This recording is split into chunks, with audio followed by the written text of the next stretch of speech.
Greetings. We would like to share with you a topic today concerning relationships.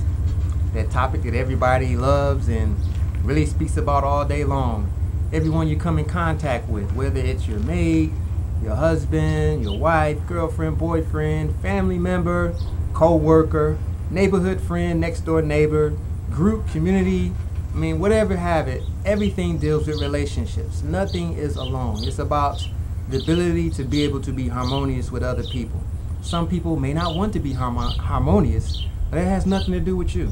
So we have to deal with expectations. Everyone has needs and expectations. So there are some who have realistic expectations and some who have unrealistic expectations.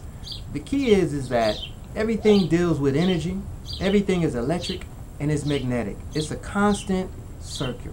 It's a constant circle. You can't get away from that. It's acid and alkaline, male and female principle, yin and yang. You can go on and on. There's always that duality that you have to not be limited to, but allow it to work with you and through you. Because there are other levels. There are duads, triads. We can just go on and on. But I want to deal with this simple topic of dating versus courting. Okay, this is a very important topic because that would kind of relieve a lot of the issues today. You can have a date or you can court. A date just means an appointment. If you look on your calendar and you mark off the date, it's just something that you have to meet. It's a deadline and that's it. You can go out for a date, to go out to dinner or to take a walk or to watch a movie or to do whatever. It's a date, okay? And it's not even an old word. As a matter of fact, it's a noun, it's a verb, adjective. I'm dating. It's just all kind of things. But the thing is the fruit, which is a date, is sweet, it's nutritious, and it's the earliest form of that word. So actually, when you're calling somebody your date, you may be calling them a fruit, which is good too. But so we have to keep the placement of what that word really means, okay? So when you're dating something, it's nothing that's long-term. It's more linear. It's straight ahead. There's nothing wrong with it, but you just got to keep in perspective and not have long-term expectations from a date, okay? We have to get back into courting. Courting is just how you hear it. It's like the royal court. So you're inviting somebody into your court, or you are preparing for yourself to be invited into their royal court. So when you are courting someone, it's more than just a date. It's more family. And if you look at courting, that was a part of our culture because culture dealt with family again. So a family or culture, you're dealing with tribal functions. You're dealing with food. You're dealing with dress. You're dealing with festivals. You're dealing with music.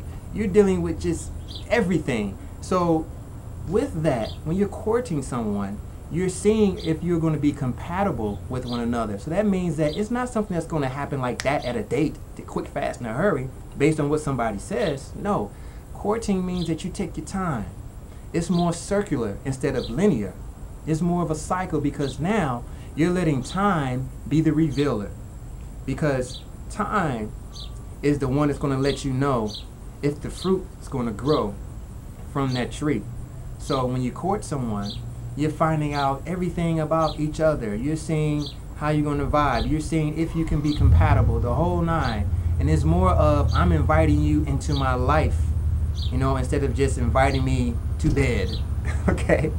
Now, if you want to be invited to bed, that's a date. Hey, I'm not getting into that. You know what I'm saying? But if I'm going to invite you into my life, that's something different than just a date. I have to court you.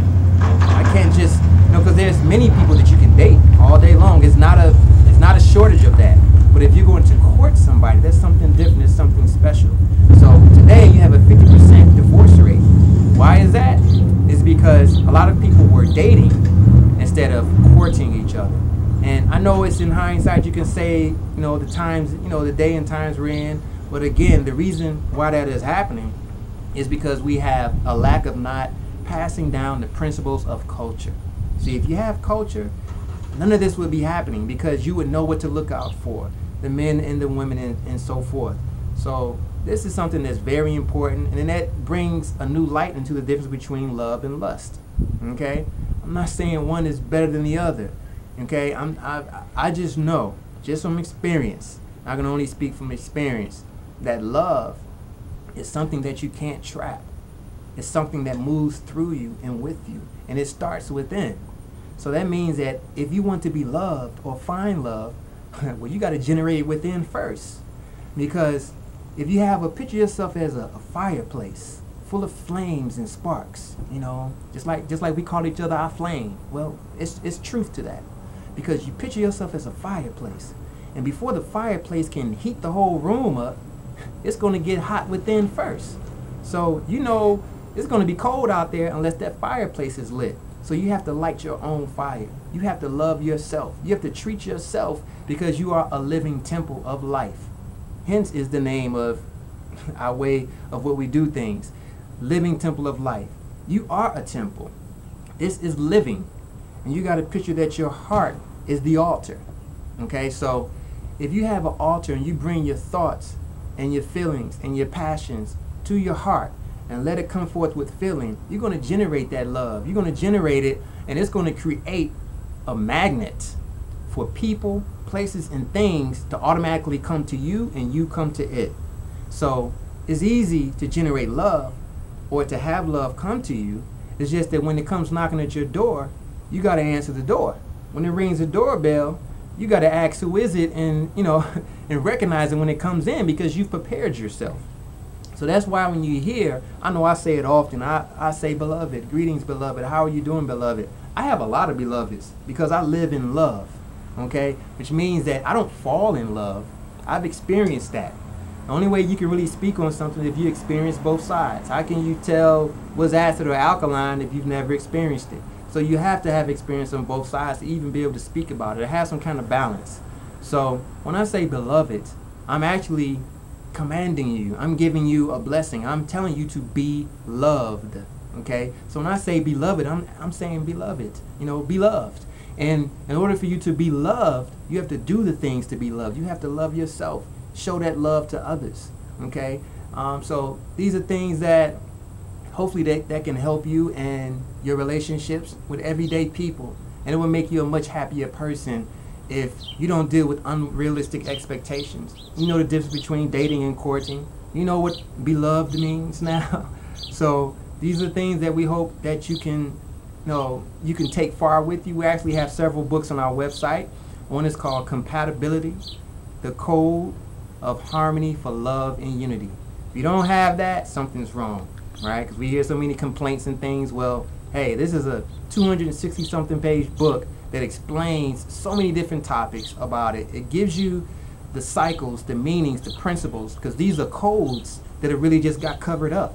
So once we unlock these codes, then love and unity is just easy. It's like who you come in contact with, they'll feel your energy. It's no questions whatsoever. You won't even really pay attention or be fearful of anything that's outside of that, because whatever isn't about love and harmony cannot stand in your environment anyway. So you always win, you never lose. That's the book that you should definitely check out if you want to improve your relationship.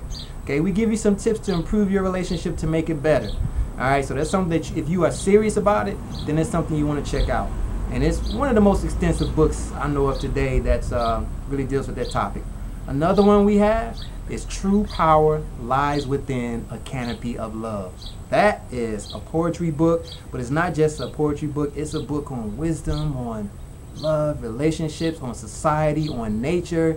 It's just something where it's, instead of reading your average novel, you may want to pick this up. There's a section in the back that's called Tango for Two. I don't even want to say any more about it.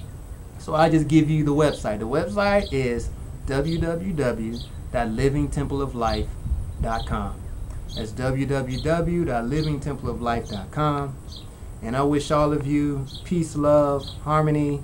I hope that what I have shared with you will help you and, maybe cause you to even just generate even some more love. All of my beloveds. Peace and love.